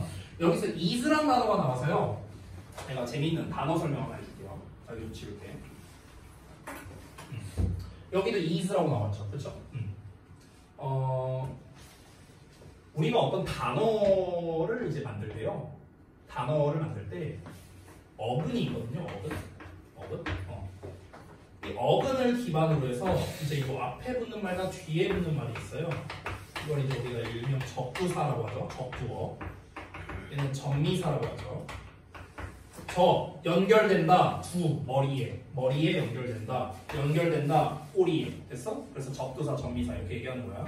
근데 이제 보통 이제 이 접두사에 붙는 말은요 둘 중 하나라고 생각하면 됩니다. 이 어근의 의미를 강조해 주거나 어근의 의미의 반대가 되거나 이렇게 되고요. 전미사도 이제 의미를 가지는데 보통 전미사가 하는 역할의 대표적인 게 뭐냐면 품사를 결정하는 경우가 많아요. 품사를 결정하는. 그러니까 명사냐 동사냐 형용사냐 이런 역할을 많이 하거든요. 그럼 여기에서 is라는 단어를 볼게요. is. 여러분 is인 다 알잖아. 그렇죠? 우리가 단어를 변형할 때 어떤 식으로 변형하냐면요. 아, 에, 이, 오, 우, 와이 있죠. 여기까지. 이 아, 에, 이, 오, 우, 와이는요. 발음에 따라서 변형이 가능해요. 발음에 따라서. 그래서 이라는 녀석이 y로 바뀐 거예요. 그래서 발음에 따라서 이렇게 바뀌게 되고요. easy라는 거는 여러분 알다시피 쉬운이라는 뜻이잖아. 근데 쉬운이라는 뜻 말고요. 편안하기라는 뜻도 있거든요. 편안한? 그래서 우리가 take it easy 이런 표현 하잖아. 편하게 있어라. take it easy 이렇게 표현하죠. ease라는 게 뭐냐면요. 쉽게 하다, 편하게 하다라는 뜻이에요. 동사로서. e로 끝나면 보통 동사거든. 동사로서 이게 편하게 하다라는 뜻이야. 편하게 해준다. 편하게 해준다는 건요. 불편함이 없게 한다는 거죠. 그래서 용이하게 하다 이렇게 의미가 확장되는 겁니다. 근데 여기에서 ease라는 단어에서 어떻게 확장이 되냐면요. ease에다가 앞에 접두어를 하나 붙입니다. 접두어는 뭐 한 스펠링 하나가 될 수도 있고 두 개가 될 수도 있고 세 개가 될 수도 있고 뭐 엄청 많아요. 그래서 여기서 어떤 접두어가 붙어서 단위어가 되는데 이게 tease라는 말로 t를 붙였어요. t. 그럼 tease가 되죠. 이 tease가 반대말이거든요. 그래서 무슨 뜻인 줄 알아요? 이게 동사로서 괴롭히다예요. 됐어? 편안하게 해줘야 되는데 편안하게 안 해주는 거잖아. t가 이제 단위어가 붙어서. 그래서 괴롭히다. 이렇게 되는 거거든요. 그러니까 우리가 단어라는 게 이제 이런 식으로 확장이 되는 거야. 이런 게 되게 많아요. 되게 많은 게 아니라 대부분 단어가 이래요. 대부분 단어가. 그리고 저는 단어를 이렇게 외웠어요. 단어를 외울 때. 내가 이제 뭐 몇 가지 또 보여줄게요. 이거 근데 한번 설명한 적 있었나? 내가 지난 시간에? 얘기한 적 없네? 한번 보여줄게. 여기 좀 지우고. 이거 뭐 필기 안 해도 돼. 그냥 재미로 보라는 거야. 단어 외울 때. urban이라는 단어가 있거든. urban. 이게 뭐냐면 도시라는 뜻이에요. urban. 그래서 urban이 되면 이 an으로 끝나면 이게 형용사거든요. 그래서 이게 형용사로 도시의라는 뜻이 돼요. urban이라는 게. 그리고 이 urban에서 또 나오는 게 suburb라는 단어가 있어요. suburb. 이게 뭔 뜻인지 혹시 알아요? suburb? 잘 몰라요? 이게 교외의라는 뜻이거든요. 교외 지역. 왜냐면은 얘는 도시잖아요. 근데 서브라는 말이 붙었죠. 이 서브가 뭐냐면요. 원래 아래라는 뜻이야. 아래. 언더야, 언더. 그래서 아래로 다니는 길, 서브웨이, 지하철이잖아. 됐어요? 그러니까 서브가 아래라는 뜻인데 이게 아래라는 거는요. 눈에 안 보이는 거죠. 어찌 보면. 여기 정면에 있는 게 눈에 보이는 거고 아래에 있는 건 눈에 안 보이는 거잖아. 눈에 안 보이는 거기 때문에 이 서브라는 말이 어떻게 의미가 확장되냐면 부차적인이라는 의미로 확장이 돼요. 부차적인. 그러니까 메인이 아닌 거야. 그래서 우리가 스포츠에서 서브 멤버라고 하잖아요. 서브 멤버. 됐어요? 주전이 아니라 서브 멤버. 됐어? 그래서 서브라는 거는요. 뭔가 여기 메인에 속해 있지 않고 뭔가 그 바깥쪽인 이런 개념으로 확장이 된 거야. 그럼 여기가 도시인데 도시의 바깥 지역. 그래서 서버브, 교외 지역 이렇게 되는 거거든. 됐어요? 그래서 이 urban이라는 단어에서 어떻게 되는 거냐면 이 B는 사실은 도시의 의미가 있다기보다 ur까지만 도시의 의미가 있어서요. 여기에서 L이라는 놈을 붙여서 형용사적 어미를 만들어주고 R을 붙여서 단위어를 만들어줍니다. 그래서 시골 의미가 나온 거예요. rural이라는 단어가. 됐어? 그러니까 단어가 이렇게 만들어지는 거예요. 됐냐? 자, 그래서 이제 우리가 어떤 단어를 이제 학습을 할 때 계속 이렇게 연결하면서 외울 수가 있어요. 방금 전에 이제 서브가 아래라는 뜻이었잖아. 그렇잖아. 이 서브랑 비슷한 게 서스도 있거든요. 서스. 그래서 이건 한번 설명했던 것 같은데, 서스펙트. 이거 하지 않았냐? 서스펙트 뭐였습니까? 의심하다잖아. 왜? 아래를 쳐다보는 거니까. 됐습니까? 한번 얘기했었던 거죠. 됐죠? 자, 그래서 이건 그냥 뭐 재미로서 하나 보여드린 겁니다. 그래서 단어 같은 거를 이런 식으로 외우잖아요. 잘 안 까먹어요. 잘 안 까먹어. 그러니까 단어를 이제 많이 봐서 그런 것도 있겠지만, 그러니까 단어가 만들어지게 된 거에 이제 나름의 원리가 있으니까. 그러니까 우리 말에서도요, 예를 들어 반 어쩌고 이렇게 써, 또는 제 어쩌고 시작해. 그럼 반 한다는 건 뭔가 반대한다라는 거 정도 우리가 알 수 있잖아. 제 한다는 건 뭔가 다시 한다라는 거 우리가 느낌으로 알 수 있잖아. 이런 게 접두사예요, 접두사. 됐어? 우리말에 이런 거 부는 것처럼 영어에도 이런 게 있어요. 반으로 시작하는 게 엄청나게 많이 있고요. 영어에는 제로 시작하는 것도 엄청나게 많이 있을 뿐입니다. 대표적으로 on이 붙거나 we가 붙거나 이런 것 뿐인 거죠. 됐죠? 자, 그냥 참고하시고요. 자, 그럼 다시 돌아가서 한번 보겠습니다. 마지막 내용이니까 깔끔하게 정리할게요. is of recall. 자, 그러면 회상의 용이함은요, 대절이하를 시사합니다. 근데 대절이하를 보면 if절이 껴있어요. 이럴 때는 콤마까지 묶으면 됩니다. 콤마가 여기 있습니다. 됐죠? 여기까지가 if절이야. 자, if something is more easily recalled in your memory. 만약 무언가가 너의 기억 속에서 더 쉽게 회상된다면 그러면 너는 생각합니다. 뭐라고 생각하겠습니까? 그 회상된 것이 가장 중요하다고 뭐 이런 식으로 나오겠죠. 그래서 it will occur with a high probability.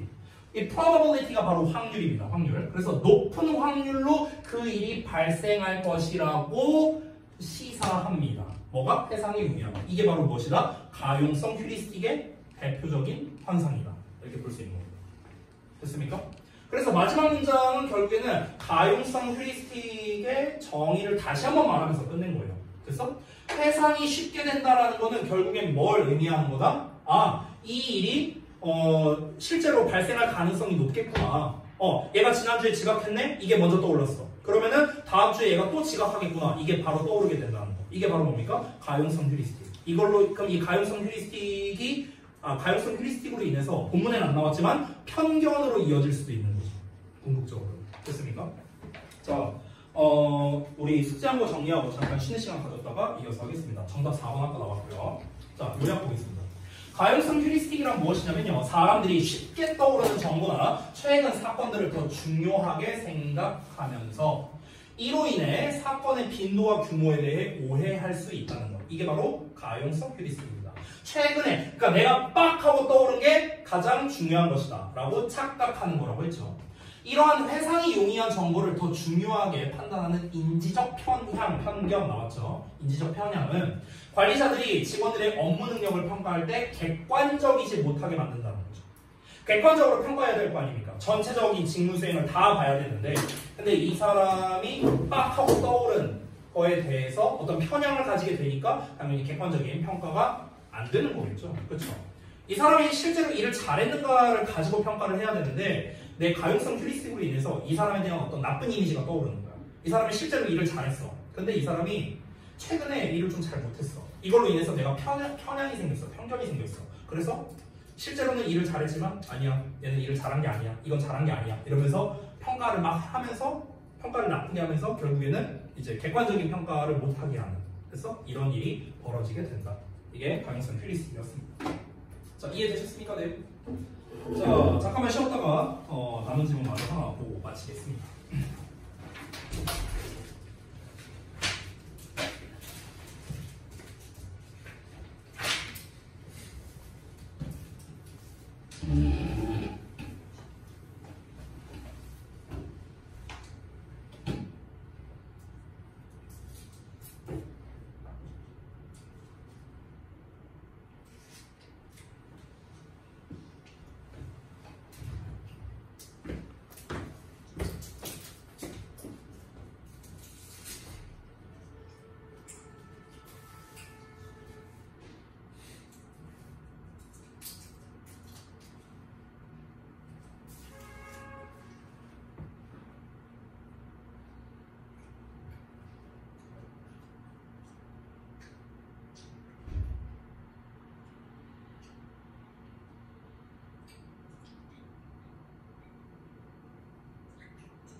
선재쌤이 우리한테 그랬어. 내가 내 무조건 안 해. 해. 왜? 우리한테 목요일날 9시 40분에 오라고 했습니다. 그래. 무조건 안 한다. 그거 하고 이제 내가 하잖아. 우리 안 한다 그랬는데. 아니 가만 끼는 거. 선재쌤이 그렇게 뭐라 그랬어. 우리한테 뭐라 그랬어? 지금 눈 엄청 많이 오고. 그냥 선생님이 우리한테 화요일날 무조건 어차피 학교 가니까 못하고 목요일날 무조건 옮기면서 선생님 화요일날 쉬겠다 그랬어. 이렇게 하고 얘 몸에 못 오는 거를 빨리 해. 아니 대박으로 또 목요일로 옮긴 거 아니야? 근데 못하네. 우리 그럼 무조건 몇 시인데? 응? 무조건 몇 시까지 하는 거야? 내일? 그래 아니. 내일 우린 무조건 안 해. 나오는 거. 아 우리 목요일로 옮겼잖아. 근데 이거 한다잖아. 뭐 난 어차피 안 해. 분명한 승자다.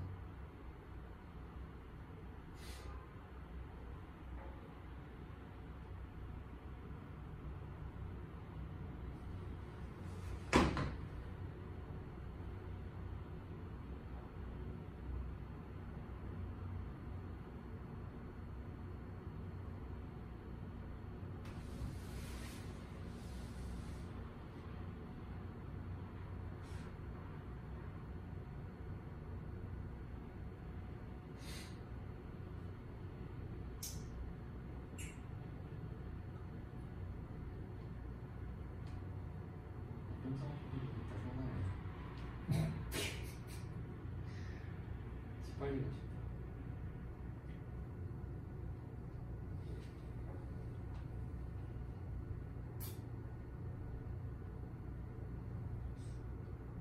약간 보는데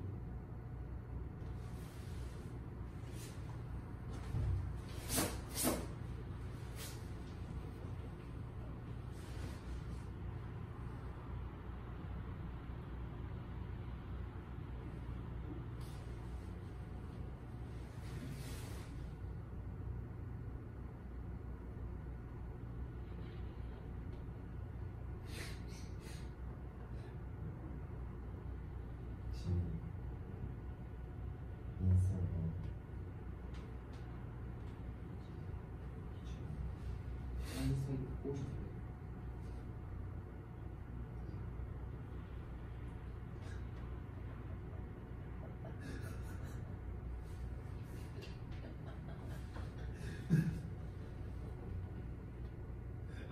알리익스프레스를 쓰면 안 된다.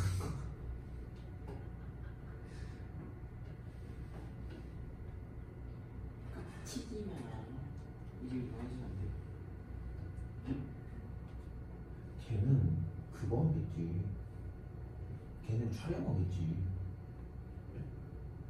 목요일날 안 한다 그랬다니까. 쌤 화요일날. 한다니까. 아니 우리한테 안 한다 그랬어. 내가 아니 화요일날 쉬겠다 그랬다니까. 한다니까.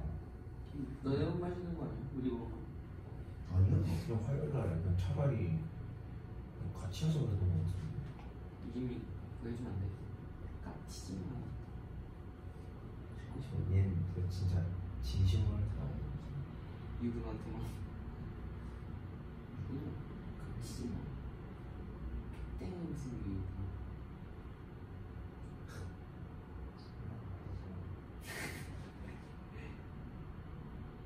뼈소리가 없네.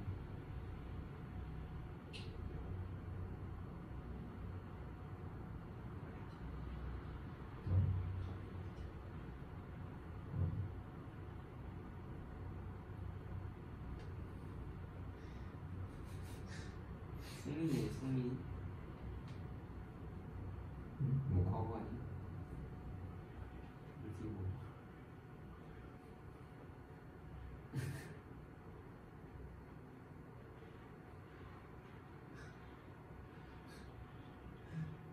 저거 노린 거 아니야? 인생 2회차?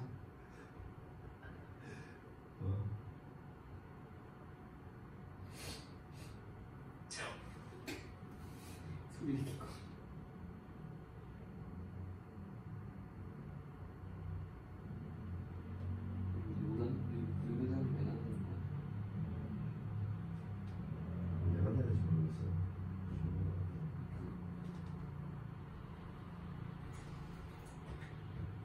라고 쓰는데. 누구나? 그 들리나 말하는 거.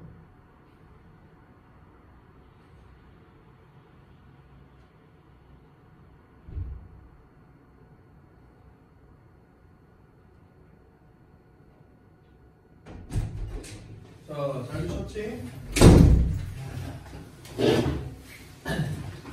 자, 다음 질문 보겠습니다. 11번. 어디니?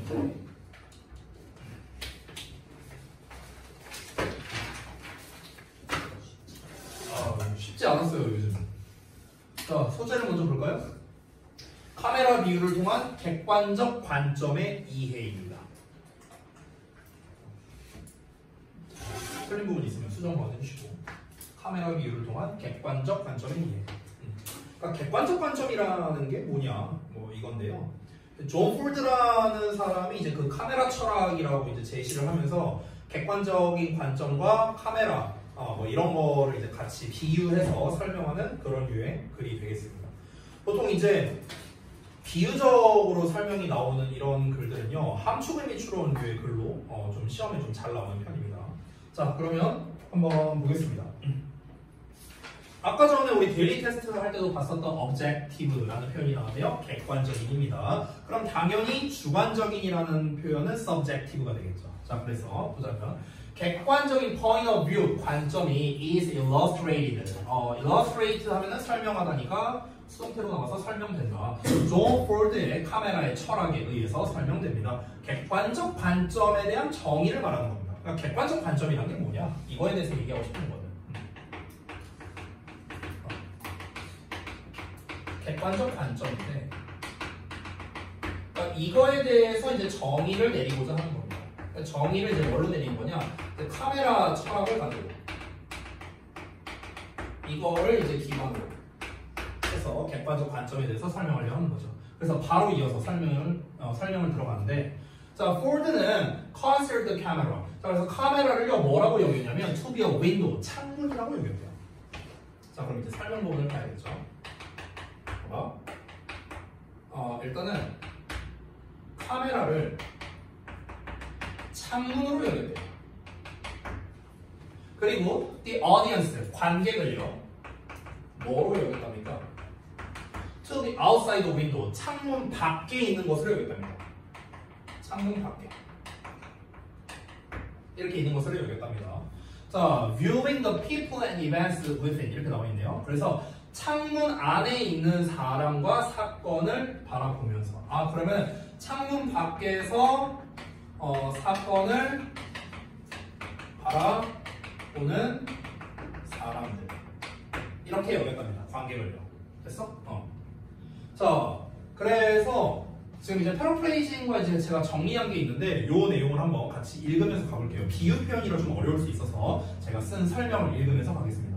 자, 존 폴드는 카메라를 창문으로 묘사해서 영화의 장면들이 그 창문을 통해 보이는 세계다, 이런 개념으로 이제 제시를 한 거예요. 그래서 관객들은 창문 밖에서 영화 속에 있는 사람들과 사건을 관찰하는 위치에 있다고 생각을 한 겁니다. 우리가 영화관을 갔을 때 그 영화 속에 있는 내용과 우리가 상호작용을 하는 건 아니잖아요. 그렇잖아. 그러니까 우리는 제3자로서 창문 밖에서 그 장면을 들여다보고 있는 거죠. 사건과 어떤 그런 사람들을요.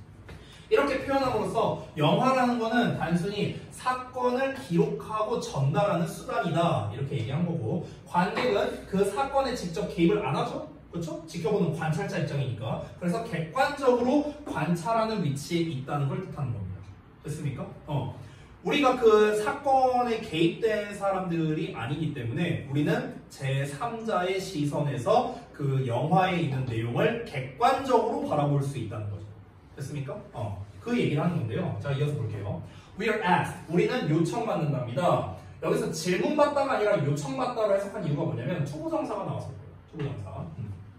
자, 우리는 뭐 하도록 요청받냐면 to watch the actions. 그 사건을 바라보도록 요청을 받습니다. As if, 마치 뭐인 것처럼 they were taking place at a distance. 그것들이, 그 사건들이 멀리서 발생하고 있는 것처럼요. 그리고 we are not asked. 우린 요청받지 않는답니다. To participate, 참여하도록 요청받지 않겠죠. 방금 전에 말했던 영화 상황을 한번 생각해보라고. 우리가 영화관 가서 영화를 보고 있어. 그러면은 그 영화 그 스크린 자체가 창문이야, 창문. 그리고 영화 안에서 벌어지는 각종 여러 일들은 창문 안에서 벌어지고 있는 거고요. 우리는 창문 밖에서 존재하는 사람들이라고. 우린 창문 밖에서 존재하기 때문에 그 사건에 직접적으로 개입할 수 없고 참여할 수도 없고요. 그냥 관찰만 하는 겁니다. 관찰만 하면서 지금 이 사건은 이런 일이구나, 저런 일이구나, 누구의 잘못으로 인해서 벌어진 일이구나 라는 거를 우리들만의 객관적인 시점으로 볼 수가 있다. 이걸 얘기하는 겁니다. 그러니까 계속해서 얘기하는 건데 객관적 관점이라는 게 대체 뭐야? 이거를 정의를 내리는 거예요. 객관적 관점이 무엇이냐? 이어서 볼게요. 자, the objective point of view. 객관적 관점은요, employs a static camera라고 나와 있는데, employ라는 단어가 꽤 많이 나왔는데요. 이용하다라는 뜻입니다. 이용하다. use야, use. 객관적 관점은요, static 카메라를 이용한대. static, 정적인. 됐어? 그래서 정적인 카메라를 이용합니다. 정적이라는 건 움직이지 않는다는 거겠죠. As much as possible. 가능한 한 많이 정적인 카메라를 이용합니다. In order to. 뭐 하기 위해서. 여기가 실제 정답인데 일단은 정답에 대한 근거는 좀 이따가. In order to produce예요. produce. 만들어내기 위해서. 뭐를? This window effect. 이러한 창문 효과를 만들기 위해서요. 그리고 그것은 concentrate on. concentrate on, 뭐 focus on, center on 다 똑같습니다. 집중하는 거예요. 뭐에 집중하냐면 the actors and the action. 배우와 사건에 집중합니다. with a drawing attention. 관심을 끄는 것 없이 to the camera. 카메라에 관심을 끄는 것 없이. 이렇게 나왔죠. 자, 이게 무슨 말인지 좀 설명을 해줄게요. 자, 아래 있는 걸 한번 보겠습니다. 자, 객관적인 촬영 기법이라고 나왔는데 관객들이 객관적으로 사건이나 이야기를 바라보게 하기 위해서 창문처럼 고정되어 있는 거예요. 저 창문이 움직이지 않잖아요. 움직이는 게 아니죠. 고정되어 있죠. 이 고정되어 있는 카메라를 사용한다고요. 지금 제가 쓰는 것처럼. 지금 제 카메라도 고정되어 있죠. 그렇죠? 이런 걸 사용해서 카메라 기법 등이 아닌 배우나 사건에 좀 더 집중하게 한다는 겁니다. 됐어? 카메라가 이렇게 움직여. 막 이렇게 생긴 카메라 있잖아. 막 이렇게 빙글빙글 도는 카메라 있잖아. 그치? 왜 그런 거 있잖아. 옛날 드라마 보면요. 남자 배우와 여자 배우가 막 키스씬 같은 게 있어. 그럼 키스하면 막 이렇게 세상이 돌아가는 것처럼 막 이렇게 나오잖아. 그 드라마 같은 거 보면은. 그게 뭡니까? 카메라 기법 아니에요. 그렇잖아. 근데 카메라는 그냥 가만히 있는다고. 창문처럼. 가만히 있고요. 온전히 이 배우와 사건에 집중하게끔 해주는 겁니다. 그렇게 함으로써 더 객관적으로 바라볼 수 있게 된다라는 거겠죠. 왜냐면 카메라가 빙글빙글 돌면은요, 이 카메라가 어떻게 이렇게 돌고 있구나, 이 어떤 기법을 썼구나, 이런 거에 우리가 생각을 할 수가 있는데, 카메라가 온전히 있고 배우와 사건만 나온다면은 배우와 사건에만 우리가 집중할 거 아닙니까? 그렇죠? 그 얘기를 하는 거고요. 자, 부가적인 설명을 한번 읽어볼게요. 뭐가 많죠? 여러분이 이해를 못할까봐 이렇게 길게 준비를 했습니다. 하나씩 볼게요. 첫 번째, 창문 효과가 무엇인가부터. 자, 관객은요, 사건이 발생하는 장소에 직접 있지 않습니다. 근데 창문을 통해서 그 장면을 바라보는 듯한 느낌을 받게 되는 거죠. 그래서 객관적이고 중립적인 시점에서 사건이나 이야기를 바라본다. 이걸 창문 효과라고 부르는 겁니다. 됐죠? 두 번째, 정적인 카메라는 무엇인가?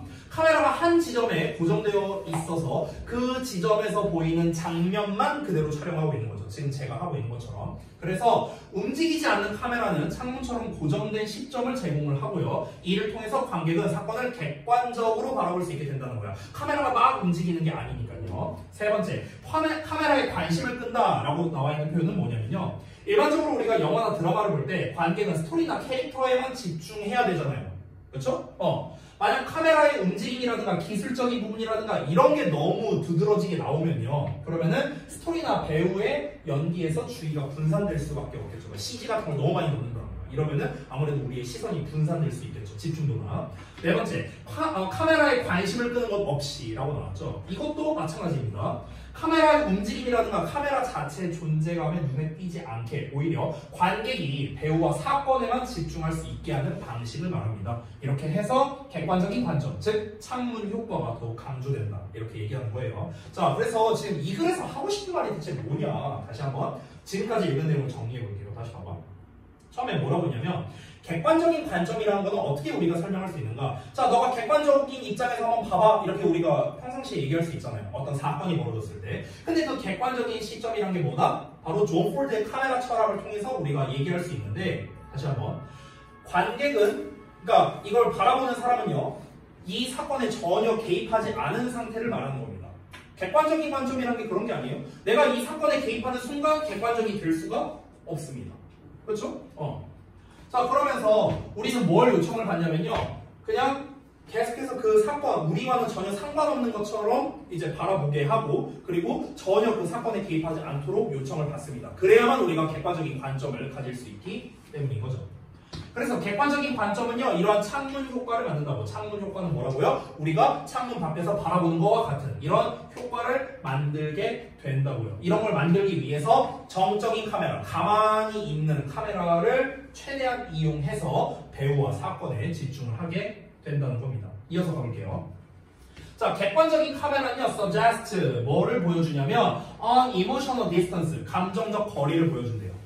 감정적 거리를 보여준다는 건 뭡니까? 우리가 감정이입 정도는 할 수 있겠지만 실제로 그 사건에 우리가 실질적으로 개입한 거는 아니잖아요. 그 영화나 드라마에. 그렇기 때문에 어느 정도 감정적인 거리가 있을 수밖에 없겠죠. 애초에 우리가 감정적이게 되면은요, 객관적인 시선으로 볼 수가 없잖아요. 이해됩니까? 그래서 감정적인 거리를 시사하고요. 뭐의 감정적인 거리냐? between 카메라와 그 대상 간에. 카메라와 대상 간의 감정적인 거리를 보여주는데, 즉 카메라는 뭐처럼 보이냐면 simply to be recording, 그저 기록하고 있는 수단으로만 보인다고요. as possible이니까 가능한 한 straightforwardly라고 나와 있죠. forward는 앞으로고요, straight는 똑바로잖아요. 그래서 있는 그대로 이렇게 해석합니다. straightforward는 직진으로 그대로입니다. 직진으로 그대로. 막 흔들리는 게 아니라 있는 그대로. 됐어? 이게 straightforwardly예요.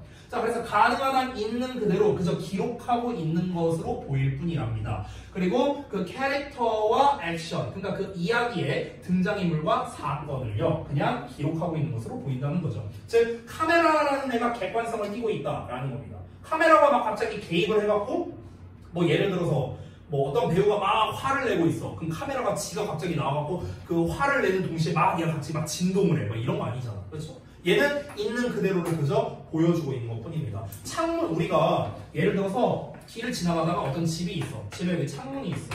우리가 길을 지나가고 있는데 이 집 안에서 어떤 막 예를 들어서 뭐 이제 어떤 부부가 막 싸우고 있어. 예를 들어서. 그럼 우리가 여기에서 이제 개입을 하느냐? 아니죠. 우리는 제3자로서 객관적인 시선에서 바라보고 있는 것 뿐이고, 여기에 있는 창문도 마찬가지죠. 이 창문이 변화되는 건 아니잖아요. 창문은 이 집 안에 있는 내용을 그대로, 있는 사실 그대로 보여주고 있는 것 뿐이죠. 있는 사실 그대로 보여주는 게 객관적인 거 아닌가요? 주관적이라는 거는 뭔가가 개입된 거를 말하는 거니까. 됐어요? 자, 이어서 갑니다. For the most part. 자, 대부분의 경우 디렉터는요, 감독은 uses natural, normal types of camera positioning and camera angles라고 나왔죠. 감독은요, 자연스럽고 일반적인 종류의 카메라 위치 선정과 카메라 각도를 사용한답니다. 그래서 어쩌라고요? 객관적인 카메라는요, does not comment on, 뭔가를 논평하거나 interpret the action, 그 이제 해석하지 않는답니다. 그 어떤 사건에 대해서요. 하지만 merely records it, 그저 그것을 기록할 뿐입니다. letting it unfold, 그것이 전개되게 하면서요. 그래서 여기서 말하는 그것은 전부 다 사건을 말합니다. 사건. 됐습니까?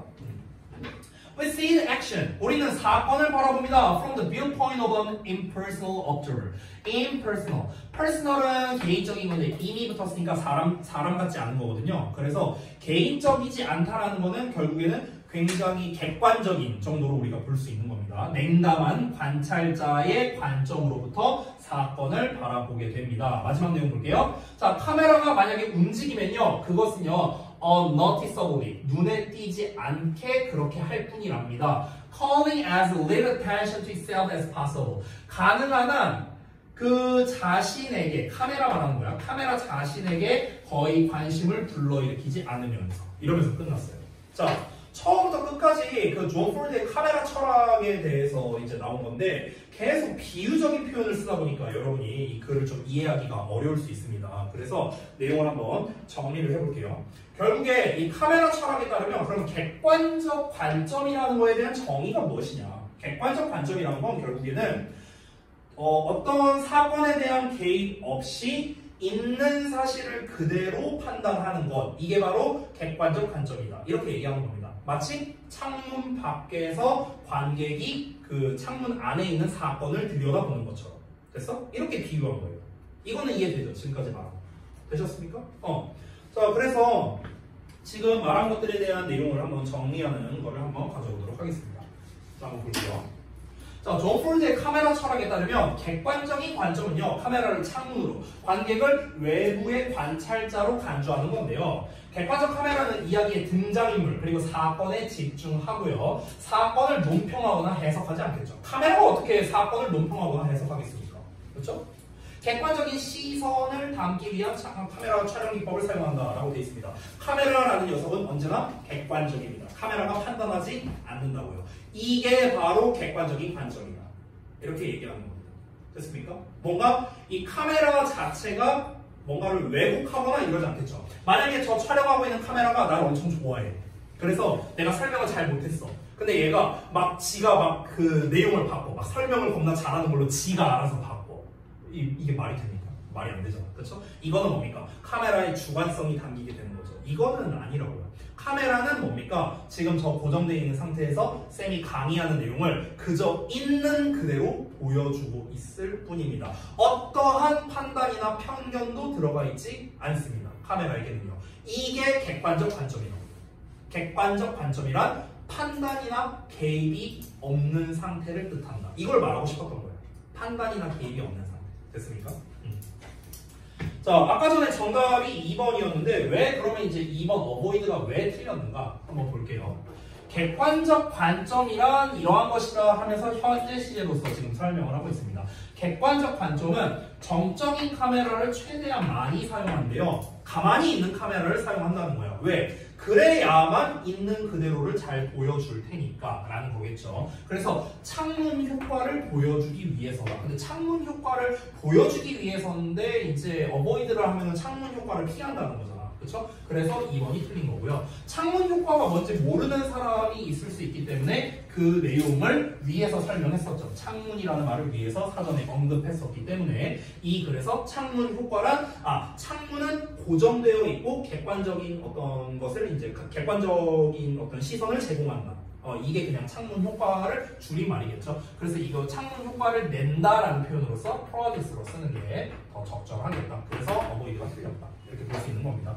그러니까 쉽게 말하면 이거예요. 더 간단히 말하면 우리가 이런 어휘 문제를 풀 때는요. 결국 주제에서 벗어난 게 정답이거든요. 주제에서 벗어난 거. 이 글에서 말하고자 하는 주제는 뭐냐면요.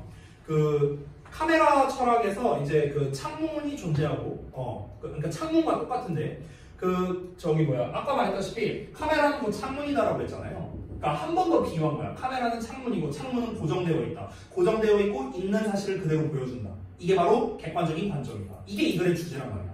그러니까 창문 효과를 보여주기 위해서 가만히 있는 카메라를 써야 될 거 아닙니까? 가만히 있는 카메라. 창문은 가만히 있으니까. 그러니까 가만히 있는 효과를 근데 벗어나면 안 되겠죠. 그렇죠? 가만히 있는 거를 피한다는 건 뭡니까? 계속 정신사납게 움직인다는 거죠. 그렇죠? 그러면은 당연히 이건 주제에서 벗어난 내용이니까 어보이드가 틀립니다. 또 이렇게도 해석할 수 있는 겁니다. 다시 한번 말합니다. 어휘 문제는 뭐라고요? 주제에서 벗어난 게 정답인 거예요. 그리고 이 어휘를요 아무데나 밑줄 치지 않고요. 전부 다 주제와 관련 있는 거에만 밑줄을 치는데 창문 바깥에 있다. 이런 거. 창문 밖에 있어야만 객관적인 관점을 유지할 수 있으니까 바깥쪽에 이제 밑줄을 쳐놓은 거고요. 그리고 있는 그대로 똑바로 기록을 할 뿐이다 라는 것도 뭡니까? 변함이 없이. 그래야만 객관적인 관점으로 전달할 수 있으니까 straightforwardly 밑줄이 쳐진 거고요. 그 다음에 어떤 사건을 논평하거나 방해하지 않는다라고 했죠. 어떤 사건에 대해서 논평을 해. 카메라가 막 지가 알아서 논평을 해. 또는 카메라가 막 방해를 해. 사건을 이러지 않잖아요. 있는 그대로 보여주는 거니까. 그러니까 4번도 밑줄이 쳐진 거고 5번 같은 경우는 집중을 거의 못하게 한다. 집중을 거의 못하게 한다라는 말 자체가 이 마지막을 보면은 카메라가 만약에 움직인다면 그건 약간 움직일 뿐이지 그 자체 카메라 자체에는 집중을 하게 하면 안 되잖아요. 카메라에 집중을 하는 게 아니라 우리가 창문 밖에서 사건을 보고 있는데 창문을 우리가 집중하겠습니까? 창문이 아니라 창문 안에 있는 내용을 집중해야 될 거 아니야? 그러니까 거기는 집중을 거의 안 하게 한다라는 내용. 역시나 객관적인 관점에 대한 이야기니까 5번 레이틀의 밑줄이 추가되는 거죠. 됐습니까? 자, 여기까지 하고 마치도록 하겠습니다. 자, 숙제 말씀드리고 끝내도록 할게요. 수고들 하셨고 오늘 이제 스프링노트도 전원 다 잘 챙겨 오신 것 같고 단어 페널티도 없고요. 숙제도 다 잘해하고 지각만 체크하면 되겠네. 기다려. 지각자가 없다면 요 페널티를 없애줄 거고요. 지각자가 있다면 계속 이어가야겠죠. 간단하게 출결과 이렇습니다. 출결 기록 확인 좀 해보자.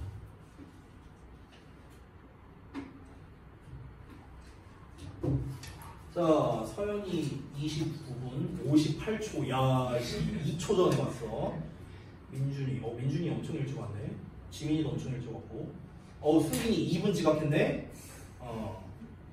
상민이, 예원이 다 지각 없고. 어이구, 지각이 있네. 네, 요 페널티는 이어서 합니다. 왜 지각했어, 씨. 이것만 없었으면 오늘 완벽했는데, 완벽 그 자체였는데. 이 자식아. 나 진짜. 그러니까 이게 어렵다니까, 이게. 전원같이 지키는 게 어려워, 이게. 자, 다음번에서 이어갑니다. 고생들 하셨고요. 오늘 페널티가 없으니까 마음 편하게 귀가하시고. 자, 민준이만 잠깐 나와.